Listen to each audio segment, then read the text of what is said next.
All right, guys, so we're going to start talking about functions. We kind of talked about them last week. We wrote functions, but we're going to talk about a specific type today, and that involves sequences. So under this video, there's a sheet that looks like this. What I want you to do is pause the video, read over this, and see if you can fill out the missing pieces, A, B, C, D. It's called Explore because you're supposed to try it on your own. So to start this video, you're going to pause it, you're going to try it on your own, go from A to D. We'll be doing that in class as well. So you're trying A through D. Okay? So you paused it, now we're going to go on. A go-kart racing track charges $5 for a go-kart license and $2 for each lap. If you list the charges for 1 lap, 2 laps, 3 laps, and so on in order, the list forms a sequence of numbers. 7, because it's 5 plus 2, then 9, 11, 13. A sequence is a list of numbers in a specific order. Each element, meaning these, in a sequence is called a term. In a sequence, each term has a position number.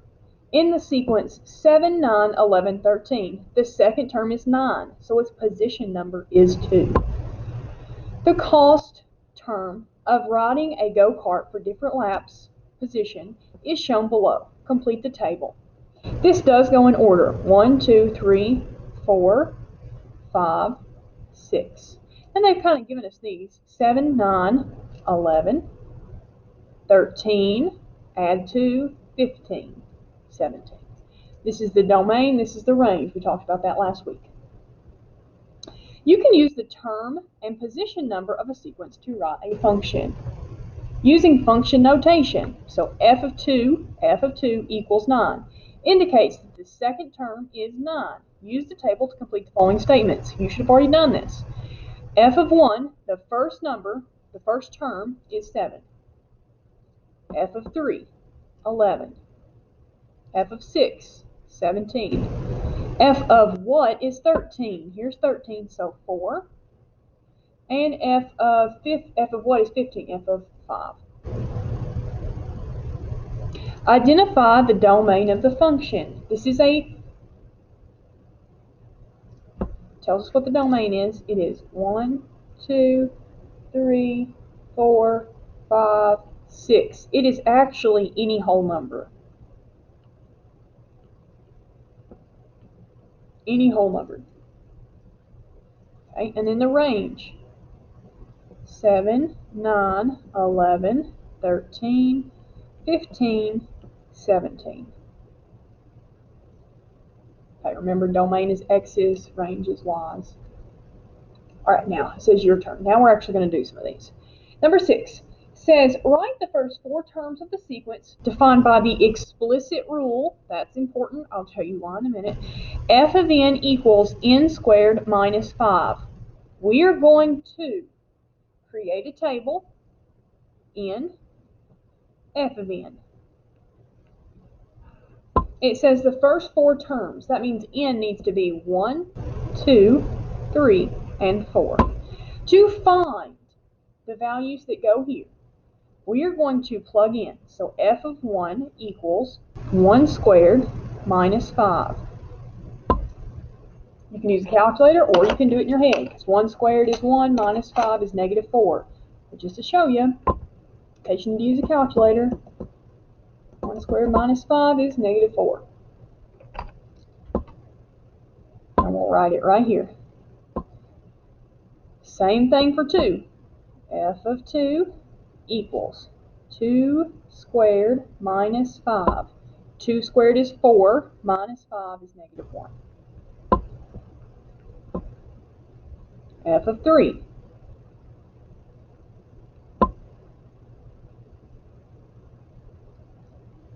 Three squared minus 5. 3 squared is 9, minus 5 is 4. F of 4. 4 squared minus 5. 4 squared is 16, minus 5 is 11. This table is my answer. It says this is the first term, second term, third term, fourth term. Okay, number 7. Notice this, number 6 said find the first 4 terms. Number 7 says find the 15th term. Well, if we found the 4th term by plugging in a 4, and we found the 2nd term by plugging in a 2, what do you think we're going to plug in to find the 15th term? 15. F of 15 equals 4 times 15 minus 3. And you can either type it in or do it in your head. 4 times 15 is 60. And then minus 3, 57. This one didn't ask for the first 15. It said what is the 15th term. F of 15 equals 57.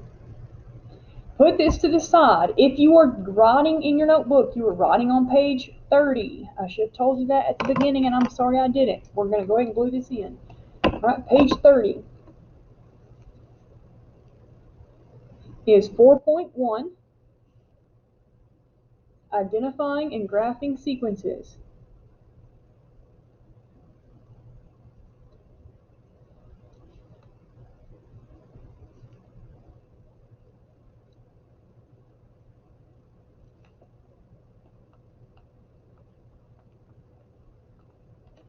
Okay, that's also the title for 31, so I will go ahead and label it while we're here.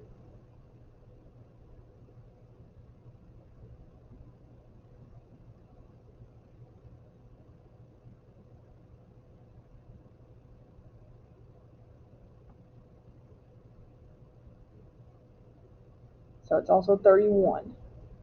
All right, you are either going to fold this in half and glue it in, or you're going to cut it out and glue it in. I don't care. I like to cut it just because I like it to be that way, but you get to choose. It's your notebook.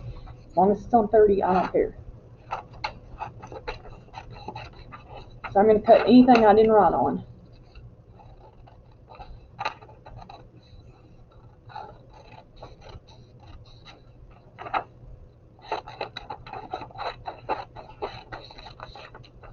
I even cut the go-kart off a little bit, but you don't have to.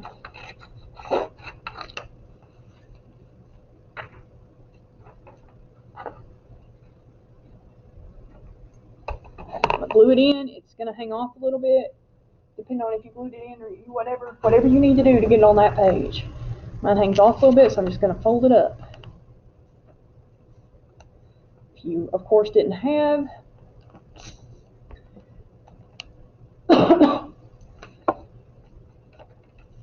get some water, my throat's kind of dry. Okay, so see, mine hangs off actually, so I'm just going to fold it up so that it doesn't hang out, because you don't want it hanging out of your notebook. You will lose it if it's hanging out of your notebook. It'll like rip off or something. Okay, so you've also labeled 31 4.1, and we're going to work on the other sheet. So it's also labeled 4.1. Okay, here's the other sheet. Again, it was in those. It's not another sheet. It's all in the same document, whether you printed it off or you're just writing on page 31. If you're writing on page 31, just label it number 10, number 11, number 13, number 14. All right, number 10 and 11 say write the first 5 terms of the sequence. This one's a little different. We're still going to make a table in F of n. And it says the first 5. So 1, 2, 3, 4, 5. And I'm going to go ahead and write that for the next one. 1, 2, 3, 4, 5. It says first 5. Okay, here's what's a little different. It says f of 1 is 35, right here. And f of n, these, is equal to f of n minus 1 minus 2. What? Here's what this means. This is a recursive rule. What that means is you use the 1 before. That whole piece right there literally means use the 1 before. So now we're not plugging anything in. If you see that, it is not something you plug in. You're going to use the 1 before. These two are recursive rules. We'll talk more about that tomorrow, but it is a recursive rule. It means you use the 1 before.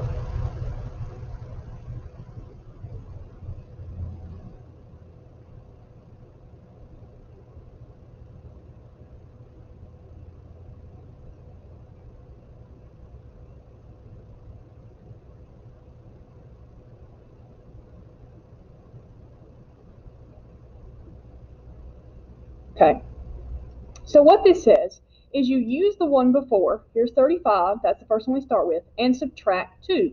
So we literally are just subtracting 2. So 35 minus 2 is 33. And then we keep going. Minus 2 is 31. I'm not going to keep drawing arrows. Minus 2 is 29. Minus 2 is 27. Okay, now look at this one and try this one. F of 1 equals 45. F of n, this column, equals the one before minus 4. I want you to go ahead and pause the video and subtract 4 to get the rest of that.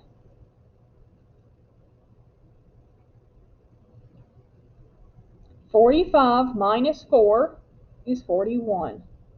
Minus 4 is 37. Minus 4 is 33. Minus 4 is 29. These tables are your answers, so that means you'll have to make sure you have a table. On your homework, on your tests, on anything, you need a table, unless it specifically says what's f of 5 or something. All right, now we're going to graph them. A pizza place is having a special. If you order a large pizza for regular price, $17, you can order any number of additional pizzas for $8.50 each. Use the recursive rule. F of 1 equals 17 and f of n equals f of n minus 1 plus 850. That means we're going to use the one before and add 850, or 8.5, for each number greater than 1. We're going to go ahead and make a table before we graph it. On here we've got 1, 2, 3, 4, 5, 6. So we're just going to go to 6.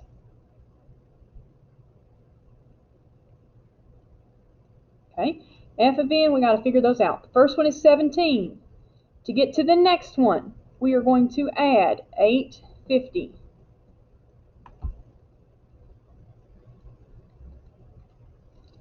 We get 25.5, and I kind of don't have a lot of room there. I'm going to zoom in so you can see it, and I'm going to quit adding, I'm going to quit putting plus 8.5 so I've got room. But I'm going to add 8.5 to get to the next one. That's 34. Add 8.5, 42.5. In case you're wondering, that's dollars, remember? So next one is 51. Next one is 59.5. Now we're going to graph. 1 is at 17. 17 is somewhere between 15 and 20. 2 is at 25.5, so just a little bit above 25. I am not connecting these. This is discrete. It is discrete because I cannot order half of a pizza, so I have to do just the dots, okay? 3 is at 34, so just under 35. 4 is at 42.50, so above 40. 5 is way up here above the graph, so we're only going to graph 1 through 4. If that ever happens, if you get numbers larger than can go on the graph, graph the ones you can. You don't have to graph them all, just the ones that physically will fit. Number 14. A gym charges $100 as the membership fee and $20 in a monthly fee. Use the explicit rule. This one was recursive, so we use the one before.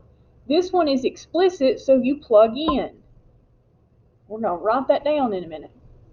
So I'm going to make a table just like before. That didn't change. You can't see what I'm pointing at.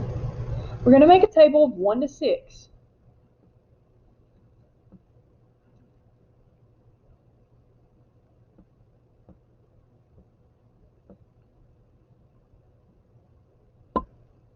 Okay. In an explicit rule, you plug in 20 times 1 plus 100. That's what you do. You plug it in. 20 times 1 is 20, plus 100 is 120. That's the first one. For number 2, you plug in. You might recognize a pattern. 20 times 2 is 40, plus 100 is 140. See if you notice the pattern. If you don't, keep plugging in. 20 times 3 plus 100. 60 plus 100 is 160. Do you notice a pattern yet? 20 times 4 plus 100. 20 times 4 is 80, plus 100 is 180. If you don't notice the pattern yet, it's going up by 20. 200, 220. We're going to graph as much as we can. 1 is at 120. 2 is at 240, which is a little bit under 140, which is a little under 150. 3 is 160, so a little above 150. 4 is 180. 5 is 200, a little below 210. 6 is 220, between 210 and 240. I could graph them all. This is also discrete. They normally won't charge you for half a month. Sometimes they do, it's rare. Like an electric company, not an electric company, but like some people prorate fees. All right, we're going to write one more thing down, and that's the difference between explicit and recursive. Explicit. In an explicit rule, you plug in the position number. So like if you want the first term, you plug in a 1. In a recursive rule, you use the term before.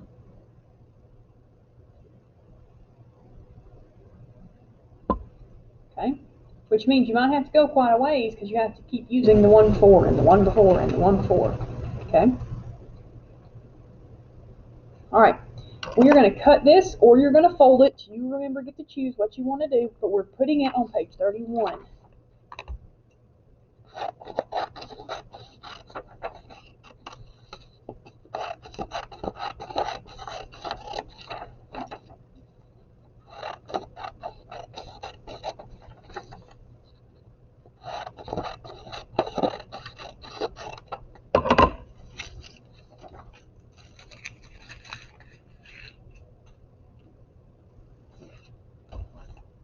Okay, and I'll have to fold mine up like I had to the last one. You've labeled it, I hope. After you're done with this, you're going to go work. I think it's a worksheet today. I said I think, make sure you notice what it actually says on Google Classroom. Sometimes I forget, but I'm pretty sure it's a worksheet.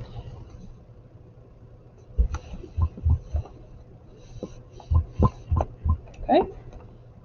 Tomorrow we're going to talk more about sequences. We're actually talking about sequences all week, so I will see you tomorrow.